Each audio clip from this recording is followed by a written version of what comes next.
시청자 여러분 안녕하십니까? 출발 성공 투자 박민영입니다. 안녕하세요. 김수정입니다. 지난 금요일 뉴욕 증시는 또 한 번 기록을 세웠습니다. 주요 지수가 나란히 이렇게 사상 최고치 랠리를 나타냈는데요. 여기에는 실적이 잘 나왔던 메타의 역할도 상당했고요. 강한 고용이 확인된 부분도 긍정적인 영향을 줬습니다. 메타 같은 경우에는 호실적을 발표하면서 주가가 하루 만에 20% 급등하는 모습을 보여주기도 했습니다. 그 정도로 큰 사이즈가 20% 급등하는 힘을 갖췄다라는 게 또 그만한 유동자금이 도는 시장이라는 게 굉장히 부럽기도 합니다. 일단 지난주 큰 이벤트 등을 소화했고요. 이번 주도 이벤트를 소화하면서 또 명절을 앞둔 움직임까지 고려해야 되는 시점입니다. 어떻게 전략을 짜야 될지 저희 시간 통해서 같이 챙겨보시길 바랍니다. 자, 지난 장 복귀부터 시작하시죠. 코스피, 코스닥 모두 다 강하게 올랐습니다. 2% 이상 뛰는 모습 확인이 됐죠. 그동안 고구마만 열심히 먹고 있었는데 이날은 사이다 한 잔을 좀 시원하게 들이킨 느낌이 들었습니다. 어떤 점이 지수가 올라갈 힘을 만들어줬을까요? 일단 첫 번째는 당연 수급입니다. 외국인의 공격적인 현선물 매수세가 눈에 띄었죠. 현선물 합쳐서 3조, 2003년 이후 처음 보는 규모입니다. 대단한 수급이었고요. 기업 밸류업 정책으로 인한 PBR 종목들의 급등, 결국 기업 밸류업 프로그램에 대한 기대감 속에 외국인의 수급을 불러왔다라고 볼 수 있겠죠. 그리고 빅테크 호실적, 메타와 아마존이 큰 힘을 실어줬습니다. 중국에서 판호 발급 이슈, 네오이즈, 넥슨, 넷마블 쪽 이슈 있었고요. 낙폭과대 쪽에서도 바이오 등에서 반등하는 등 매수세가 감지되기도 했습니다. 또 때마침 장 전에 1월 수출 호조 소식도 들려왔죠. 자, 외국인의 공격적인 매수세 어느 정도인지 보시죠. 코스피 일단 현물 기준으로 1조 9천억 원 엄청난 돈을 유입했습니다. 그런데 옆에 또 보이시나요? 개인은 또 엄청나게 팔았습니다. 5년 내 최다 금액의 매도로 2조 4,800억 원의 매도를 코스피에서 보여줬습니다. 정말 수치를 다시 한번 확인할 정도로 외국인과 개인의 극단적인 수급을 확인할 수 있었습니다. 자, 외국인은 밸류업 프로그램에 대한 기대를 갖고 있고요. 결국 그동안 주주환원 정책 재고해 줄 것이다라는 그 주주환원 정책을 바꿔나가라는 강력한 요구가 있었었는데 거기에 대한 좀 부합의 움직임이라고 볼 수 있겠죠. 그러면서 패시브 성격의 자금 유입된 것으로 추정하고 있습니다.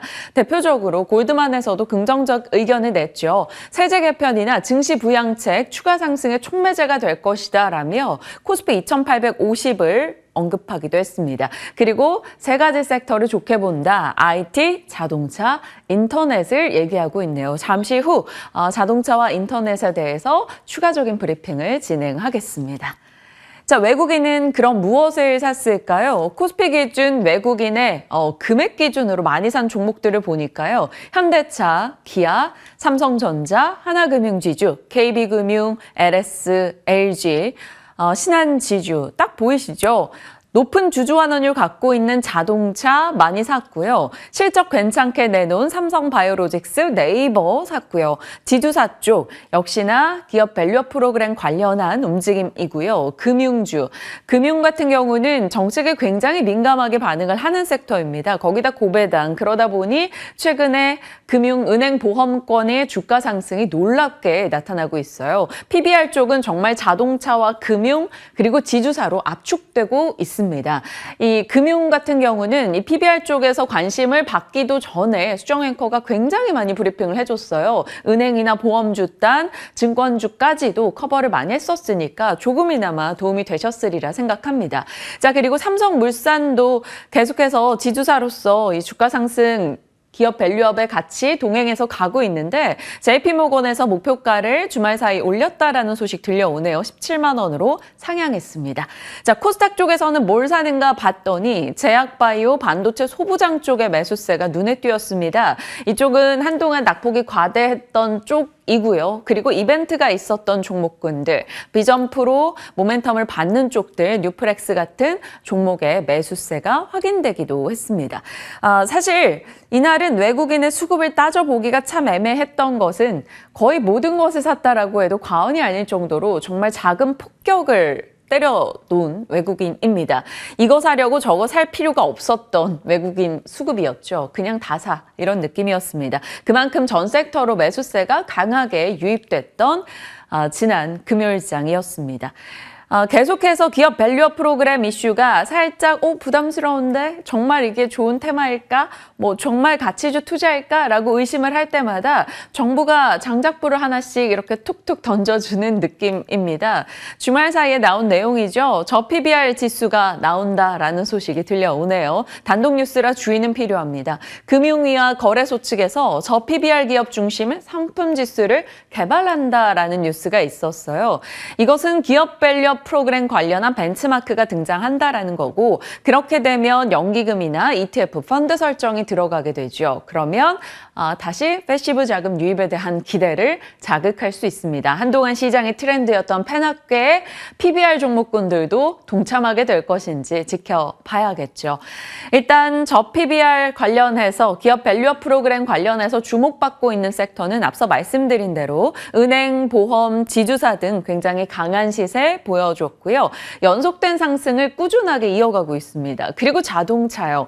자동차는 연속된 상승도 상승인데 날이 갈수록 상승 폭이 커지는 흐름을 보이고 있습니다. 양봉의 길이가 길어지고 있다는 것은 여기에 동참하지 못하는 이들의 포모 또한 굉장히 컸다라는 것을 확인할 수가 있겠죠. 기아가 이날 12% 급등했어요. 현대차 시총 이 정도 사이즈가 9%나 뛰었습니다. 네이버나 현대차, 기아 오른 거 보면 당연히 이날 코스피의 2% 이상의 상승 설명이 될 수밖에 없습니다. 현대위아, HL만도, 서현이화 등의 종목들, 또 PHA까지 20% 정도의 급등이 나오기도 했습니다. 이들 종목군에 대해서 지난 금요일 살짝 언급했었죠. 자동차, 지금 우주의 기운이 모이는 것 같다라는 이야기입니다. 12월 18일부터 2월 2일까지 방송 내용을 좀 축약하고 추가한 내용인데요. 신차 출시나 배당 기준을 변경으로 인한 1월 효과를 기대한다라는 게 지난 연말 말씀드린 내용이고요. 금리 하락 수순을 밟게 된다면 오토론 부담이 완화될 것이고, 지금 4개월 연속해서 일단 자동차 수출이 증가하고 있다는 것은 분명히 긍정적일 겁니다. 그리고 미국 내에서 전기차 판매가 늘어나고 있죠. 전체 판매 데이터는 줄지언정 전기차 판매는 늘고 있습니다. 그리고 SUV 판매도 증가하고 있고요. 이것은 결국 마진이 개선된다라는 것을 확인할 수 있죠. 말씀드렸던 인피니언, 2030년 글로벌 1위는 현대차 그룹이 될 것이다라는 코멘트도 있었고요. 그리고 현대차가 100% 소유하고 있는 인도법인의 성장세도 놀랍다라는 소식 들려오네요. 이런 식으로 좋은 뉴스가 많이 나오는 가운데 밸류업 프로그램 이야기가 등장한 겁니다. 워낙에도 주주환원율이 높았던 섹터이기도 했기 때문에 이 기대감을 받고 현금을 많이 갖고 있기 때문에 정말 주주환원을 쓸 수 있다라는 기대감이 더 올라가는 거죠. 그리고 일본에서도 밸류업 프로그램이 있었을 때 자동차 섹터가 꽤 큰 수혜를 봤었기 때문에 그 케이스를 따왔을 때도 기대 요소가 있다라는 겁니다. 지난 금요일에 PBR이 낮은 부품주들도 같이 체크하자 이렇게 말씀을 드렸었는데요. 앞서 봤던 PHA 같은 경우 20% 급등했고요. 현대모비스도 5%, 성우하이텍도 6%의 상승을 나타내면서 그동안의 서름을 토해내듯 부품주들도 우리도 저 PBR을 외치며 같이 올라가는 모습 나타났습니다. 거기다 자동차 쪽이 왜 우주의 기운이 모이는가 추가적인 이야기를 해봐야 될 것 같아요. 엔화 강세 전환에 대한 기대감이 지금 한껏 높아져 있습니다. 그렇다면 수출 경합도가 높기 때문에 자동차 부분에서 엔화 강세 당연히 국내 업체들 반사 이익 기대감을 가져갈 수 있고요. 또 하나가 이거죠. 도요타 엔진 인증을 비롯한 조작 이슈, 도요타의 신뢰가 깨지는 소리가 곳곳에서 들리고 있습니다. 그로 인해서 세계 시장에서 엄청난 점유율을 자랑하는 도요타의 흔들림이 나온다면 그 틈새 또한 우리가 또 일부라도 노려볼 수 있지 않을까 일각에선 많은 기대를 갖고 있습니다. 자, 정말 우주의 기운이 모이듯이 좋은 내용이 다 몰리면서 주가가 계속해서 상승 탄력을 키워나가고 있는데요. 추가적인 상승이 가능할까요? 잠시 후에 전략 챙겨보겠습니다. 자, 그렇다면 부진했던 쪽은 무엇인가 살펴봤더니 중국 쪽이요. 중국 상해종합지수가 이날 1.4% 빠졌습니다. 홍콩항생도 밀려났죠. 홍콩장에서 우시바이오, 우시앱텍이 20% 이상 급락하는 흐름이 또다시 연출됐습니다. 계속해서 미국의 중국 때리기에서 그 품목 안에 바이오까지 들어갈 수 있다라는 우려감이 계속 등장하고 있죠. 미국의 제재, 그리고 중국 정부의 묵음, 어떤 부양책에 대한 강력한 의지가 아직 보이지 않는다라는 거고요. 이날 중국장에서 빠진 거 전기전자, 반도체, 소프트웨어, 2차 전지, 성장주 단위 같이 밀렸다라는 거 눈에 띕니다. 그리고 명절 전에 좀 정리를 하고자 하는 욕구일까요? 거래 대금이 급감했던 중화권 장입니다. 아직 중화권에 대해서 작년보다는 조금 기대치가 올라와 있으나 그래도 부양에 대한 기대가 굉장히 낮아진 상황이다 보니까 중국 관련한 소비, 저 PBR 종목들은 시장의 상승에 동참하지 못한다라는 것도 눈에 띄고 있습니다. PBR 관련해서는 지금 금융, 자동차, 지주 쪽으로 압축된 흐름 확인되고 있습니다. 자, 외국인의 선물이라고 적어봤는데 정말 우리가 기분 좋게 받는 그 선물이 아니고요. 외국인 선물 시장의 수급 변동, 이 이야기 좀 해야 될 것 같습니다. 안 그래도 저희 시간 출연자분들도 이 점을 굉장히 많이 짚었었는데요. 9월에서 10월 코스피가 급락할 때 외국인이 대규모 선물 매도를 했고요. 11월, 12월 급 반등을 보여줄 때 외국인이 대규모 선물 매수를 했습니다. 이때 당시에 이 선물 매수 내년에 역풍을 맞을 수 있다라는 얘기가 나왔었고요. 1월 급락할 때 외국인의 선물 매도, 그리고 2월 올라올 때 외국인의 선물 3조 원이 유입되고 지수가 올라갑니다. 외국인의 선물 움직임에 시장이 너무나 급변동하고 있는 현상이 최근 나타나고 있죠. 작년 7월부터 해서 월요일 위클리 옵션 만기가 시작되면서 관련한 영향, 민감도가 더 강해지고 있습니다. 거기에 공매도 금지나 연말 수급 계절성 등 그 외국인 선물 매매 규모가 레벨업되고 있고 전체 거래 비중을 차지하는 것도 60%에서 70%로 올라갔다라는 내용이 들려오네요. 이게 대신증권의 자료인데요. 정말 코스피 수급과 함께 외국인의 선물이 정확하게 맞아떨어지는 흐름 나타나고 있습니다.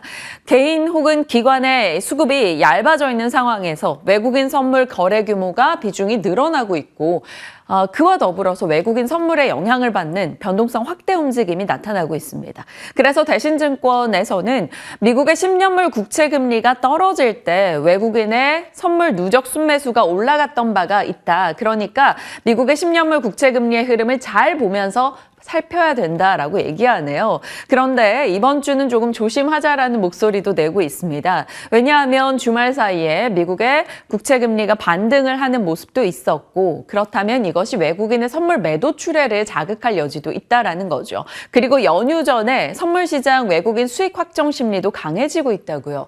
그래서 1차적으로 급등한 PBR, 저 PBR 종목군들에 대해서 매물 소화 과정이 필요하다. 일부에 대해서는 장기적 관점으로 좋을지언정 지금은 조금 비중을 줄여보자라는 목소리도 내고 있습니다.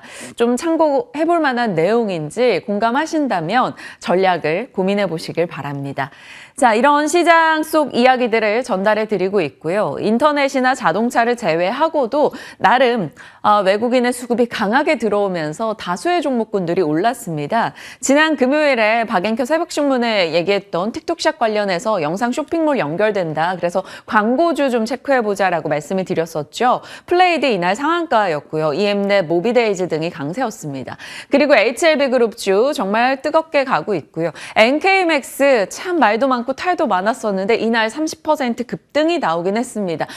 갖고 계신 주주분들은 어떤 대응을 해야 될지 굉장히 고민되는 시점이지 않을까 싶습니다. 반도체 쪽도 같이 올랐죠. 필라델피아 반도체의 상승과 수출 호조 덕분이고요. STO도 상승세 보여줬네요. 눈에 띄는 건 증권사 보고서 영향이길 텐데 시멘트 쪽이 강세였습니다. 신한금투에서 시멘트 업황 개선에 대한 전망을 내놨어요. 비중 확대 의견을 제시했습니다. 일본의 시멘트사 주가를 보면 시멘트 가격으로 인해서 주가가 엄청 부양이 됐는데 우리는 그러지 못했던 과거 흐름이 있다. 그런데 이번엔 조금 다를 수 있다라는 점을 얘기했어요. 2018년 업계 재편 후에 처음 맞는 가격 인상 시기이기 때문에 재무구조 탄탄한 기업 추려가지고 좀 보자라고 얘기하고 있습니다. 탑픽은 아세아 시멘트 얘기했네요. 이날 이 보고서 덕분에 유니온이나 성신양의 아세아 시멘트 등 올라갔습니다. 엄청 뜨겁게 상승한 건 아니지만 시장 내에서 안 보던 섹터까지 조금 보려는 흐름이 나오고 있다. 이 정도는 하나의 시그널로 볼 수 있겠습니다. 일단 시멘트 주가들은 거의 다 2% 정도 상승 흐름으로 마무리됐네요. 자, 뉴욕으로 갑니다. 고용 데이터가 나왔죠.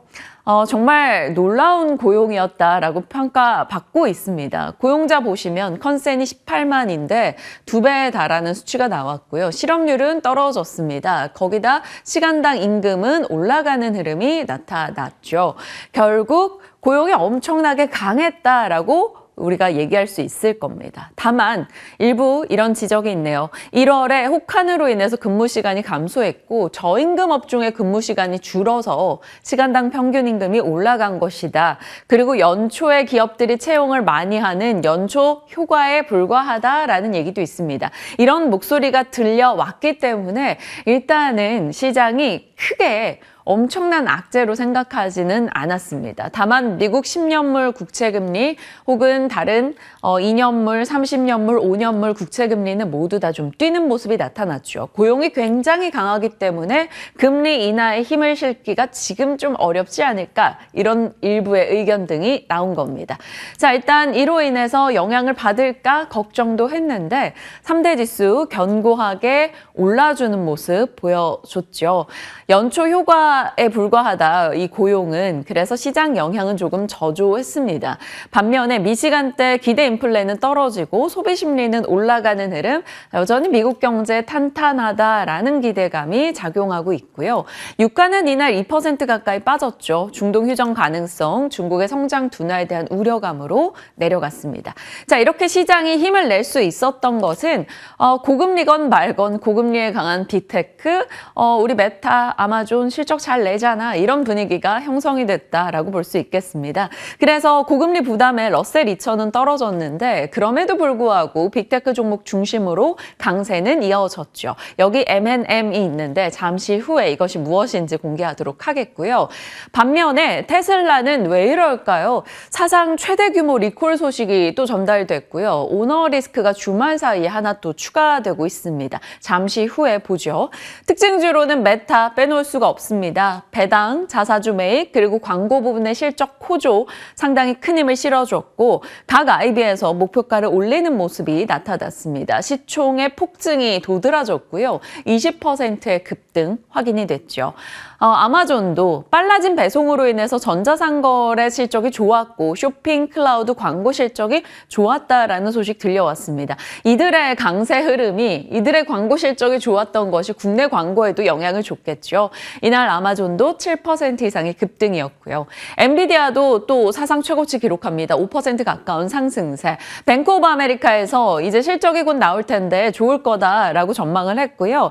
H20칩 중국에서 주문 접수를 시작했다라는 소식도 주말 사이 들려왔습니다. 자, 이렇게 메타나 아마존 등등에서 AI 관련한 서비스 내고 그게 실적으로 잘 반영이 된다? 결국 이건 언제나 빅테크의 AI 투자 가속화 혹은 이런 AI 칩에 대한 수요, 이것을 확인받는 내용이기 때문에 엔비디아에게는 당연히 호재성 이슈가 될 수밖에 없습니다. 자, 딱 보이시죠? 메타와 아마존이 굉장히 강했다. 그리고 엔비디아도 만만치 않게 올라갔다라는 것을 확인할 수 있습니다. 시장에서 이런 얘기 나오네요. 매그니피센트 7 대신해서 M&M을 보자고요. M&M은 마이크로소프트, 엔비디아, 메타, AI 선도하고 있는 이들로 좀 더 압축해서 가자라는 목소리입니다. 경제 지표가 괜찮았기 때문에 캐터필러나 제너럴 일렉트릭과 같은 산업재들 흐름도 괜찮았고요. 반면에 트럼프 전 대통령이 주말에 대중국 관세 60% 더 올릴 수 있다라는 경고를 했습니다. 하겠습니다. 이런 쪽에 부각된다면 히토류 쪽으로 뭐 단기 트레이딩 얘기가 나올 수는 있겠지만 지금 시장에서 사실 그쪽까지 신경 쓸 여력이 있을까 싶기도 하네요. 온통 저 PBR 관련한 얘기뿐이니까요. 자, 애플이 장중 4%까지 밀렸다가 낙폭 좀 회복을 해서 이제 약보합으로 거래를 마쳤는데 바클레이즈에서 이런 목소리 냈습니다. 수분기 동안 애플 실적 개선되기 어렵다라는 얘기였죠. 사실 중화권 쪽 부진할 것으로는 다들 알았는데도 일단 주가 반영이 전혀 되지 않았네요. 인텔 1.7% 밀렸습니다. 200억 달러 규모 반도체 공장 건설 지연에 하락했고요. 테슬라가 문제죠. 테슬라 경고 등 안전정보 전달에 어려움이 발생했다라고 해서 2012년도에서 24년도 사이에 생산한 220만 대를 리콜한다라는 소식입니다. 역대 최대 규모라고 하고요. 주말 사이에 월스트리트 저널에 이런 보도도 있었죠. 일론 머스크가 전현직 이사들과 마약 파티를 즐겼다라는 내용이 있었습니다. 그래서 그 이사진에게 복용하라라는 압박까지 줬다 뭐 이런 내용이었는데 사실 여부 좀 더 봐야 되긴 하겠지만 이런 뉴스가 나오고 있다라는 것은 당연히 좋지 않을 겁니다. 자, 포드는 전기차 부분은 부진했는데 하이브리드로 충격을 상쇄했다라는 소식, 실적에 대한 이야기도 있었네요. 이번 주도 마찬가지입니다. 실적 쏟아질 거예요. 일정으로 보신다면 오늘 한국 밸류업 프로그램 시뮬레이션 결과 발표 있고요. 중국인민은행 지준율 이슈, PMI 데이터 등 확인이 필요합니다. 그 밖에 실적들 나올 건데 오늘 재룡전기와 재룡산업도 나오네요. 최근에 일렉트릭 쪽 기업들 실적 굉장히 좋게 나오고 있어서 재룡전기도 동참해서 좋은 실적으로 주가 상승을 보여줄 수 있을지 지켜봐야겠습니다. 내일부터 대만장은 휴장에 들어가고요. 수요일에 윤석열 대통령 KBS 신년 대담 일정 있네요. 그리고 이날 기업들 실적 쏟아지는데 에코프로 그룹주들 들어가 있다는 점 참고하시길 바랍니다. 목요일은 우리 한국 옵션 만기일 진행이 되고요. 금요일은 기다렸던 휴장입니다. 자, 새벽신문으로는 배당 상위 50종목 중에 배당 기준을 확정 기업들 하나금융, 기아, 현대차 이렇게 일정 나온 거 체크하시고요. LG 엔솔이 ESS용 배터리 공급 예정이다. 하나 쪽으로 라는 소식이 들려왔습니다. 다만 하나 측에서는 아직 확정된 바 없다라고 합니다. 관련해서 시세 받는다면 관련주 요 정도 정리했고요. 장 마감 후에 실적 나온 것 중에 눈에 띄는 건 HD 현대인프라코어입니다. 실적도 괜찮았는데 배당과 자사주 매입 소각 금액이 상당히 지난해 대비 늘어났기 때문에 시간 내에서 주가 반응이 좋았어요. 수정앵커 자주 얘기해줬던 타이어 쪽 계속해서 실적 나오고 있는데 한국타이어앤테크놀로지도 실적이 좋았다라는 소식 같이 전해졌습니다. 주조 환원이 킨 시장이기 때문에 HD 현대인프라코어 주가가 좀 강하게 반응을 할 수 있을까요? 기대 갖고 지켜보겠습니다. 자, 시장과 자동차 이런 저 PBR 쪽에 초점을 맞췄는데 지난 금요일에 그 부분을 제외하고 봤을 때 가장 돋보였던 것은 사실 네이버였던 것 같아요. 네, 맞습니다. 네카오가 많이 올랐죠. 올 한 해 시작은 사실 뭐 썩 좋지는 않았었는데 과연 앞으로는 괜찮아질 수 있을까요? 브리핑 통해서 챙겨보도록 하겠습니다.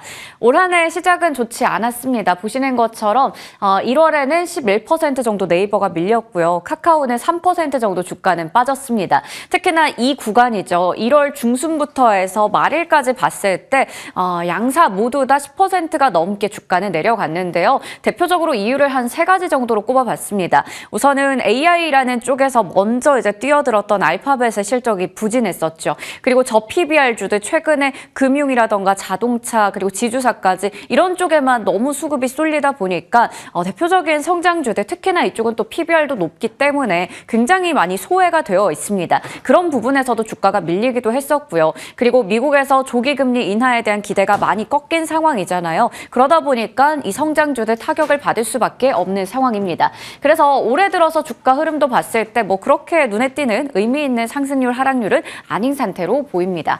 하지만 이 네이버와 카카오를 과소평가하면 안 될 것 같은 게 금요일에 딱 상황이었던 것 같은데요. 워낙에 많이 떨어져서인지 반발 매수세가 유입되면서 주가가 크게 올랐습니다. 네이버가 9% 넘게 올랐고요. 카카오는 7%가량 올라가면서 이렇게 쭉 이제 그래프가 꺾이는 모습 위쪽으로 확인이 가능합니다.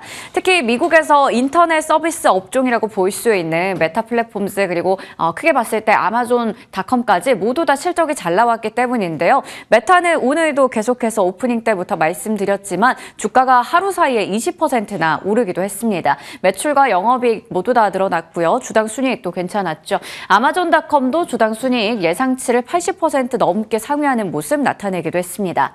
거기다가 국내에서 네이버도 연매출과 영업이익이 모두 역대 최대치를 기록을 했고요. 매출 같은 경우에는 처음으로 연간으로 9조 원을 넘어서기도 했습니다.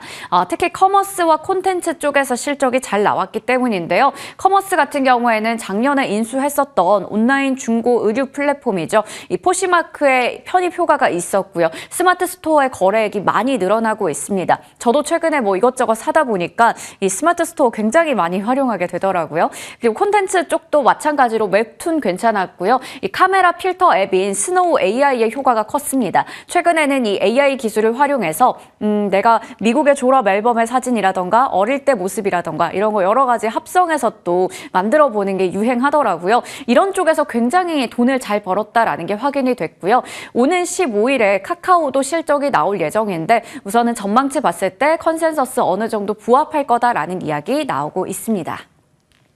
그러니까 여러 가지 상황들로 봤을 때 증권가에서도 중장기적으로는 성장성이 훼손되지 않았다라는 것에 포커스를 맞추고 있는 건데요. 좀 성장에 베팅을 하는 모습이죠. 어쨌든 지금 조기 금리 인하에 대한 기대감은 꺾였지만 한 2분기쯤 6월쯤에는 금리가 인하될 거다라는 얘기가 나오고 있고요. 예전에는 네카우를 함께 묶어서 봤었는데 어느 순간부터는 네카우를 이제 좀 분리해서 보는 시각도 많습니다. 네이버에게 있어서 가장 중요한 건 올해 핵심 화두인 AI이고 이 카카오에게 있어서는 워낙에 작년에 바람잘 날이 없었기 때문에 경영 쇄신이 중요하다라는 이야기 하고 있습니다. 뭐니 해도 지금 많은 기업들이 AI에 투자를 했던 걸 줄이거나 투자를 취소하거나 이런 모습들 반복되고 있는데 네이버는 그중에서도 독보적인 AI 플랫폼 사업자의 지위를 지키고 있습니다. 그리고 네이버 클라우드는 작년에 뉴로 클라우드를 런칭하면서 맞춤형으로 이제 고객사에 지원을 하고 있는 상황이고요. 작년 10월에는 사우디 쪽에도 디지털 트윈 플랫폼을 수출을 했습니다. 디지털 트윈이라고 하면 현실 기계 속에 있는 기계나 장비, 시뮬레이션을 하면서 현실 세계에서의 결정에 도움을 주는 그런 플랫폼이다라고 볼 수가 있겠고요. 이에 이어서 중동 쪽에도 AI부터 클라우드, 로봇까지 수출할 계획들 가져가고 있습니다. 그리고 카카오 같은 경우 경영 쇄신에 성공한다면 수익성 크게 개선될 거다라는 얘기 나오고 있고요. 이번에는 확실히 외형 확장보다는 핵심 사업들에 좀 더 집중을 하면서 내실을 다지는 한 해가 될 것으로 보입니다. 그리고 특히나 신성장 동력 쪽에서 영업 적자가 좀 크게 나왔었는데 그 적자의 규모가 어느 정도 많이 줄어들 것으로 예상되고 있고요. 작년 하반기부터 광고 업황이 많이 회복이 됐습니다. 그리고 올해 상반기쯤에는 AI를 기반으로 해서 혈당 관리 어플이 또 국내에 나올 예정이니까요. 여러 가지 모멘텀들은 안고 있는 것 같습니다.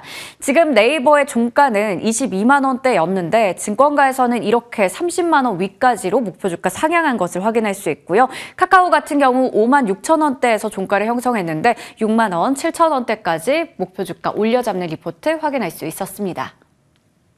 그리고 이 웹툰 쪽의 성장성은 대단하다라는 걸 저희가 웹툰 관련주 브리핑하면서도 많이 전해드렸던 것 같은데요. 네카오의 웹툰이 일본뿐만 아니라 미국이라던가 프랑스, 태국 등등 여러 나라에서 굉장한 저력을 보여주고 있습니다. 특히나 일본에서는 거래액이 2조 원에 육박했다라고 하죠. 지난해 일본에서 거래액이 각각 1,000억 엔 정도를 기록한 건데요. 역대 최대 실적이라고 볼 수 있습니다. 일본이 만화계에서 정말 종주국인데 여기서도 네카오가 어느 정도 자리를 꽉 잡고 있다는 게 수치로 확인이 되고 있는 상황인데요. 카카오의 피코마저 이 일본의 앱 마켓의 전체 카테고리 중에서 소비자의 지출이 가장 많은 앱 1위를 기록했다고 합니다. 그러니까 돈을 좀 많이 쓸 수밖에 없는 게임을 넘어선 수준이다라고 볼 수가 있겠고요. 네이버 웹툰에서는 라인 망가와 이북 재팬을 같이 운영하고 있는데 이 입학용병이라고 하는 웹툰 지난번에 웹툰 브리핑하면서도 전해드린 적이 있습니다. 지난해 라인 망가에서만 약 90억 원 정도의 이제 매출 매출을 끌어들였다라는 소식도 전해졌고요. 일본 시장에서도 1위를 지금 다투고 있는 네카오가 되겠습니다. 원래는 카카오가 입지를 잘 다지고 있었는데 최근에 많은 변화가 나타나고 있더라고요. 단일 플랫폼 기준으로 봤을 때 월간 활성 이용자 수가 지난 8월에 이 네이버가 살짝 오르기도 했습니다. 여전히 1,000만 명 이상을 기록을 하고 있는 상황인데 여기서도 근소한 차이 정도를 나타내면서 잘 가고 있는 모습이고요. 일본뿐만 아니라 향후에는 북미나 동남아, 유럽 등 글로벌 시장에서도 서비스를 확대할 예정입니다. 웹툰까지 좀 체크를 해봤고요. 그 밖에 뉴스들이 많습니다. 네이버 하면 지금 베타 서비스 진행하고 있는 게임 스트리밍 서비스죠. 치즈직이 1월 월간 활성 이용자 수가 130만 명을 돌파했다고 합니다. 지금 베타 서비스를 진행하고 있는데 정말 많은 아프리카 TV BJ들이 넘어오기도 했고요. 트위치에서 기존의 스트리머로 활동했던 사람들도 여기서 이제 활동을 하고 있다고 합니다. 반면에 아프리카 TV 같은 경우에는 오히려 이 트위치 철수에 대한 수혜를 누리지 못하고 있는 걸까요? 월간 활성 이용자 수가 전월 대비해서 감소했다라고 하고요. 치즈직 같은 경우 다음 달 19일부터 오픈 베타로 확대할 예정이라고 하니까 이 경쟁도 계속해서 주목할 필요 있어 보입니다. 일단 네이버와 카카오가 지난 금요일에 강했고 나머지 인터넷 서비스 업종도 상당히 좋았어요. 아프리카 TV도 6%가량의 상승률 나타냈습니다. 그리고 네이버와 카카오를 얘기하려면 또 이러한 리스크 정도는 체크를 해봐야 합니다. 늘 나오는 얘기가 될 텐데요. 일명 플랫폼 법이죠. 여기에 대한 정부안이 이번 달 중으로 공개될 예정이라고 합니다. 거의 부처 협의 막바지에 들어가 있고요. 지배적 사업자 지정 4개에서 5개 정도로 최소화할 것이라고 하는데 여기에는 구글이라던가 네이버, 카카오 들어갈 것이다. 쿠팡은 제외될 거다. 여러 가지 이야기 나오는데요. 이게 뉴스가 또 전해지면 전해드리도록 하겠습니다. 그리고 이건 단독으로 나왔던 기사입니다. 정부에서 네카오를 비롯해서 여러 가지 AI 개발사에 대해서 개인정보의 결정권 침해 조사를 하겠다 이러한 소식 전해졌어요. 한 10여 곳에 대해서 실태 점검이 있을 예정이라고 하고요. 워낙에 AI 쪽이 발달하다 보니까 저희 또 전해드렸듯이 사이버 보안 쪽 주목을 많이 받잖아요. 그만큼 개인정보 관련해서도 여러 가지 좀 조사를 하겠다라는 부분들 나옵니다. 결국 이러한 두 가지 뉴스는 사실 이 플랫폼 관련주에게는 약간의 리스크가 될 수 있어서 함께 볼만한 뉴스로 체크해 봤습니다. 중요한 건 결국 성장성이 훼손되지 않았다, 꺾이지 않았다라는 것에 증권가가 집중하고 있다라는 겁니다. 네카오가 지난주 금요일에 많이 올라갔는데 올해는 정말 이 성장의 시간이 다시 돌아올 수 있을지 그런 부분들 전략 챙겨보도록 하겠습니다. 자, 이번에는 수앵커의 더보기입니다. 게임주들 정말 많이 소외되어 있었는데요. 최근에 이 겹호재가 나오고 있습니다. 여기서 이제 반등의 기회를 잡을 수 있는 종목은 어떤 게 될까요? 먼저 첫 번째로 저PBR주 탈출을 위해서 주주환원 정책이 추진될 수 있다라는 전망이 나옵니다. 이 시총 기준으로 봤을 때 상위 12개 게임사들의 PBR은 평균 1.6배로 다른 나라 대비해서 상당히 좀 많이 낮은 상태예요. PBR 1배를 밑도는 곳들도 굉장히 많습니다. 5곳 정도가 되고요. 올해 실적 전망치 기준으로 봤을 때 이 정도가 되는데 이들 기업의 특징을 보면 시총 대비해서 현금성 자산의 비중이 60% 넘게 되거든요. 그러면 당연히 주주 환원에 돈을 좀 쓸 수 있다라고 기대해 볼 수가 있겠죠. 물론 우리가 게임주를 사실 PBR로 평가를 하는 건 아니기 때문에 이게 활용도가 좀 낮다라는 얘기도 나오지만 워낙에 지금 적자 기업이라던가 이익의 전망치가 많이 훼손된 만큼 나름 이걸로 이제 저평가된 종목들 체크해 보는 것도 나쁘지 않다라는 증권가의 시각도 있었습니다. 그리고 정부에서는 게이머들의 권익을 보호하고 또 게임 산업을 육성하겠다라는 포부를 내고 있기 때문에 정책적인 긍정적인 모멘텀도 가져갈 수가 있겠고요. 무엇보다 이제 넥슨과 넷마블, 네오이즈 같은 종목들 중국에서 외자 판호 발급받았다라는 소식 나오면서 지난주 금요일에 좋은 시세를 나타내기도 했습니다. 이렇게 게임주들 모멘텀이 좀 풍부한 것 같은데 여기 보면 겹치는 종목들 몇 가지 있거든요. 웹젠이라던가 W게임즈 이런 종목들 잠시 후에 전략까지 챙겨보도록 하겠습니다. 네. 반면에 펄어비스 같은 경우는 또 JP모건에서 이익 추정을 하향 조정하는 소식도 주말 사이에 들려왔습니다. 종목별 다른 움직임이 나올 수 있기 때문에 잘 체크하시면서 대응하시길 바랄게요. 시장에 대한 전략 챙겨보겠습니다. 지금부터 함께 하시죠.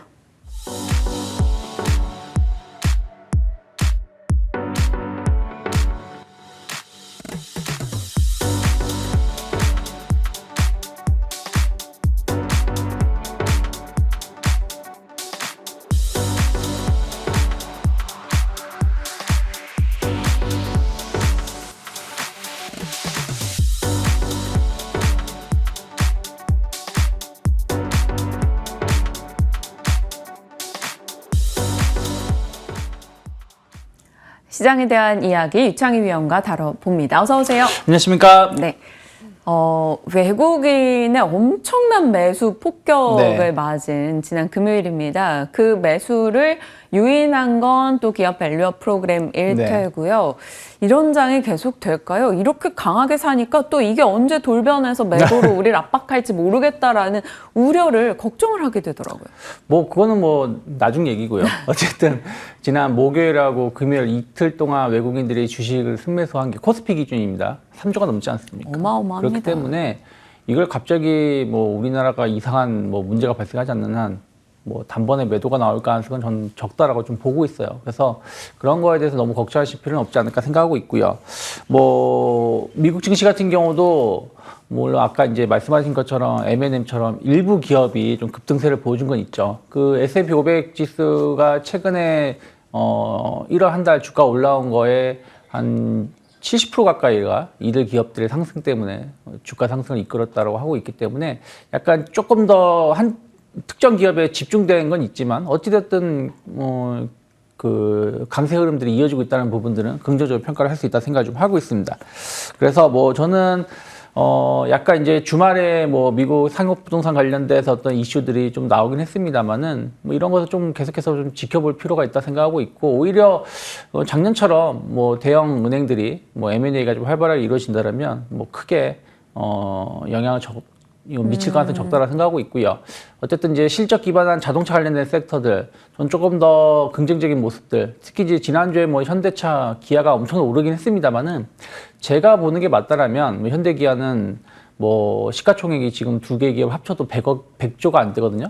저는 뭐 200조 이상은 가야 된다고 보고 있어요. 예전부터 작년에도 자동차 관련 종목군들은 꾸준하게 말씀드려왔기 때문에 앞으로도 자동차 관련해서는 뭐 현대기아 계속 관심 있게 보고 기아가 1월 22일 차익스펙이에요. 네. 36% 수익이면 1월 22일 종목인데 네. 정말 단기간에 엄청난 흐름인데 더 보유자라는 네, 뭐 저는 의견이죠? 더 갈 거라 보고 있습니다. 그래서 조정시 오히려 분할 매수 관점을 보고 있고 부품주들을 본다라면 현대위아 같은 경우도 상당히 좀 좋은 위치에 위치해 있다 생각하고 있고요. 그리고 뭐 지난주에 강했던 중소형주 서현이화라든지 뭐 성우하이텍 같은 기업들도 아직은 뭐 상승 의미 좀 더 열려 있지 않을까 판단을 좀 하고 있고요. 네. 그리고 이제 저 PBR 관련돼서는 이제 조금 모멘텀을 확인할 필요가 있다 생각을 좀 하고 있어요. 그러니까 조금 급등을 좀 이상 급등을 한 기업들도 있기 때문에 네. 그래서 전 지주사에서 본다라면 SK 특히 이제 SK 같은 경우 지난 2020년이라는 이때 보면 이제 지주사 이슈들 좀 감안하면서 주가 많이 올라왔던 이슈 과거도 사례가 있었기 때문에 저는 SK 주가 추가적인 상승 가능성 좀 더 열어놓을 수 있지 않을까 판단하고 있습니다. 처음 얘기 나왔을 때도 SK 본주가 9% 뛰어서 놀라기도 했었는데 지주사 내에서도 어떤 종목을 압축해야 될까 고민하셨던 분들이라면 SK 관심 두고 체크해 보시길 바랍니다. 미리 주셨던 기아나 뭐 SL 등은 상당히 좋은 수익이 나고 있는 상황이고요. 자, 시장과 PBR 종목군, 자동차군에 대해 빠른 전략 세워봤고요. 다음은 지난 금요일 테마 상승으로 봤을 땐 자동차도 2위예요. 1위가 바로 인터넷이었습니다. 와, 네이버의 급등. 이쪽도 반가웠어요. 메타나 네이버 실적도 힘이 되어준 모습이었는데 소프트웨어 쪽 어떻게 보세요? 뭐 일단은 지난주에 뭐 마이크로소프트라든지 알파벳 같은 경우 실적은 좋게 나왔어요. 엄밀히 따지면 광고 쪽이 조금 부진이 약간 줄었던 것이지. 그리고 뭐 메타 상당히 좋은 실적을 보여주면서 20% 올랐고요. 뭐 그 아마존 같은 경우도 나쁘지 않았다는 거 본다라면 저는 특히 이제 상반기 이후 약간 미뤄진 부분들은 있죠. 뭐 빨라야 6월 아니겠냐 약간 전망도 나오고 있지만 어쨌든 상반기 이후에 어떤 금리 인하에 대한 기대감들은 성장주에 대한 어떤 관심도를 높일 수 있다 생각을 좀 하고 있어요. 특히 뭐 네이버 같은 경우는 이미 작년에 대규모 주주 환원 정책 발표했었던 부분들이 좀 있고요. 또 이번 이슈로 인해서 추가적인 어떤 배당 증가라든지 이런 것을 좀 기대해 볼 수 있다 생각하고 있어요. 그래서 주가 자체는 실적하고 감안한다라면 상당히 좀 저평가되어 있지 않나 좀 판단을 좀 하고 있기 때문에 네. 저는 약간 조정시 분할 매수 관점 그 조정시에 대한 어떤 기준은 중요하다고 생각하고 있는데 저는 지난주 금요일 시가가 이탈하지 않는다라면 그 상승 범위 내에서의 어떤 눌림이 나온다라면 충분히 매수 관점으로 볼 수 있다고 보고 있고요. 그리고 카카오 같은 경우도 여러 가지 불확실성이 상당 부분 좀 주가에 좀 반영된 측면이 있죠. 정부 규제라든지 뭐 골목상권 침해 이런 이슈들이 계속 주가에 발목을 잡았는데 최근에 보면 그런 것들이 어느 정도 해소가 되면서 실적에 대한 어떤 기대감들이 작용하고 있는 것 같습니다. 그래서 카카오 같은 경우도 저는 주가 흐름은 조금 더 긍정적인 영향을 미칠 수 있다 생각하고 있고요. 다만 이제 뭐 소프트웨어 관련해서 뭐 AI 소프트웨어 관련된 기업들은 좀 최근 지난주에 좀 조정이 좀 많이 맞았어요. 네. 그러면 그 물량을 좀 소화가 필요하기 때문에 설날 지나고 나서의 흐름들을 좀 더 체크해 보시는 게 맞지 않을까 판단하고 있습니다.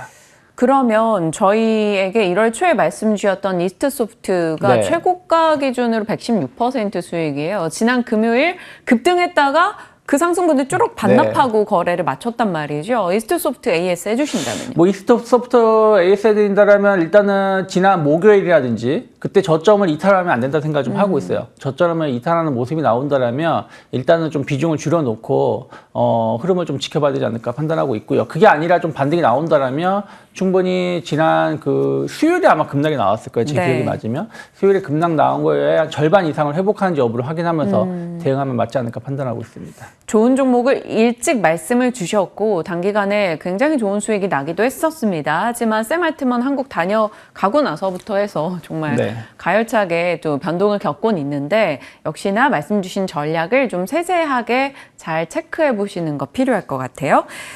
네이버, 카카오 그리고 AI 소프트웨어 쪽 전략 체크했고요. 이제 게임주 가겠습니다. 게임주 앞서 수정 앵커도 더보기에서 말씀 주셨지만 외자 판호 발급 받은 일부 업체들이 있었고 이쪽에 또 PBR 낮은 쪽 그리고 현금 창출 능력 이런 것들을 많이 보고 있더라고요. 게임주 괜찮을까요? 뭐 파노에 대한 어떤 기대감들, 뭐 파노 이슈로 올라가는 건 전 제한적이라고 보고 있어요. 워낙에 이거는 우리가 이제 예측하기 힘든 부분들이 좀 있고 또 파노가 발급된다고 해서 당장 뭐 매출이 엄청나게 늘어나는 건 아니었었거든요. 그래서 파노 관련된 이슈들은 관련된 기업들이 좀 상승하고 있는 부분들은 긍정적이지만 이것이 다른 게임주로 확산될 가능성은 좀 제한적이라는 생각을 좀 하고 있고요. 어쨌든 이제 신작에 대한 어떤 기대감들, 그리고 금리 인하 효과도 게임주도 좀 얻어갈 수 있는 부분들이 좀 있어서 그런 부분들에서 보면은 약간 투자 심리는 좀 개선될 여지가 충분히 전 있다라고 보고 있습니다.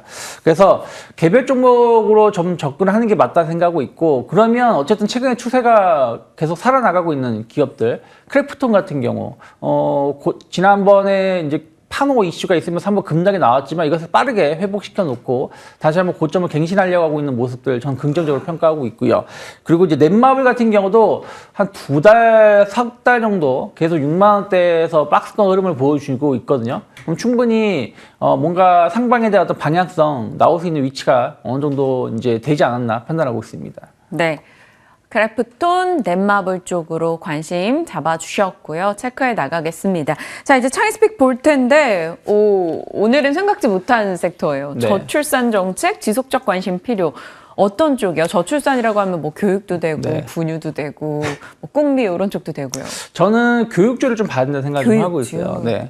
우리가 이제 저출산 정책 하면은 뭐 그 관련된 유아용품이라든지 뭐 이런 거에 대한 어떤 관심도가 높은데 사실은 진짜 지금 영유아 시장의 교육 시장은 어마어마하게 큽니다. 관련된 저희도 아이가 둘이 있는데 엄청난 저도요. 그 교육비가 생각하는 것 이상으로 들어가고 전 아직 있는데 안 하는데 앞으로 이야기 들으니까 막막하던데요. 그래서 이제 그런 것에서 본다라면 어쨌든 저출산 정책을 계속 나올 것이고 그러면은 이제 아이를 더 많이 낳게 된다라면 이 사교육 시장은 더 저는 확대될 가능성이 높다 생각하고 있습니다. 그래서 최근에 보면 저출산 관련된 종목군들이 좀 조정이 나왔지만 모멘텀이 좀 식어서 하지만 교육 관련된 종목군들은 의외로 좀 자리를 지켜주고 있습니다. 특히 이제 최근에 주가 상승하는 섹터들을 보면은 결국 정부 정책에 대한 어떤 기대감들이거든요. 저 PBR도 정부 정책 기대감으로 올라오는 것이고 또 다른 원전이라든지 이런 부분들도 정책 이슈가 좀 있기 때문에 반응을 해주는 것이지 그게 없는 부분들은 그렇게 시장에서는 시큰둥하게 반응하는 부분들이 좀 있어서